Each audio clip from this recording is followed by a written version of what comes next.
মুরগি দিলে বদুয়া দিমু গরু দিলে দোয়া পাইলে আমার ভক্তরা মরুভূমি থেকে দুইটা উট নিয়া। হ্যালো বন্ধুগণ, আজকে আমি এসেছি পীরে মজিদুদ্দিয়ার ল্যাংটা বাবার কিছু অজানা তথ্য আপনাদের সামনে তুলে ধরার জন্য। চলেন আর দেরি না করে তার মুখ থেকে তার জীবনের কিছু অজানা তথ্য আপনাদের সামনে তুলে ধরি। আসসালামু আলাইকুম পীর সাহেব। ওয়ালাইকুম আসসালাম। পীরে মুজাদ্দিদিয়া ল্যাংড়া বাবার দরবারে আপনাকে স্বাগতম। আপনার পীর জীবন কিভাবে শুরু হয়েছে যদি আমাদের দর্শকদেরকে একটু বলতেন। আজ থেকে প্রায় 3 দিন আগে সরিষা ক্ষেতের মধ্য দিয়ে যাচ্ছিলাম।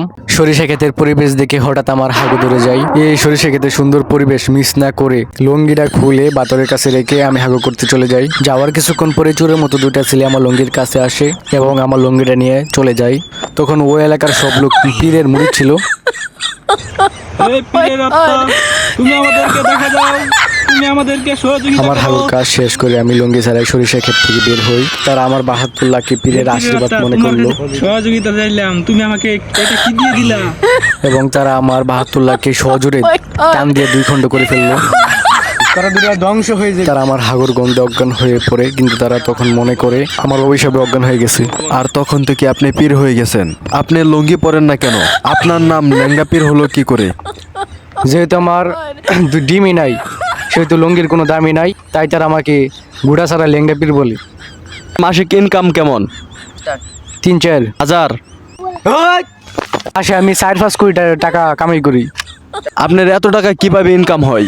আমি বন্ডামি হয়ে এত পরিমাণ লোক জমাইছি, তারা আমার হাঁস মুরগি গরু ছাগল ইত্যাদি ডেথ হয়ে যায়। আপনার এত ক্ষমতা, তাহলে আপনি আপনার যে বিসি ছিল তাদেরকে আপনি খুঁজে বের করলেন না কেন? আমার বিসিসির পরে আমি তো অজ্ঞান হয়ে গেছিলাম, কেডা চিরছে তা তো আমি জানি না। আপনার যে পাশে দুজন লোক দেখতে পাচ্ছি আপনার শিষ্য, তাদেরকে আপনি কি দিয়ে রেখেছেন? আমি মরে গেলে সে আমার ফিরের জায়গা দল হরু। সর সর সর, আমার জায়গা তোরাই দেন। আমি মারা গেলে আমার কব্বরে মাজার বানাবো, মাজার থেকে যে পরিমাণ টাকা হইব সব খাইবো। আপনার মুরিদরা কি আপনাকে সবসময় একই পরিমাণে টাকা দেয়? এর কি কম বেশি হয় না? যখন আমি মার্কেটে থাকি না, তখন আমার ভক্তরা গরু ছাগল হাঁস মুরগি টাকা পয়সা কম দেওয়া শুরু করে। তখন মার্কেটে আসার জন্য আমি ভালো ভালো বক্তাদেরকে নিয়ে সমালোচনা শুরু করি। আমার বন্ডামি দেখি আমার ভক্তরা গরু ছাগল টাকা পয়সা ইত্যাদি বাড়াই দেওয়া শুরু করে। দর্শকবৃন্দ, আপনারা দেখতে পেয়েছেন বন্ড পীরেরা তাদের মার্কেট এবং বন্ডামি চালিয়ে রাখতে কিভাবে ভালো ভালো হুজুরের পিছনে লাগে। তাই এসব বন্ড পীর থেকে আপনারা সতর্ক থাকবেন। আমার বন্ডামি খাইলো তোর।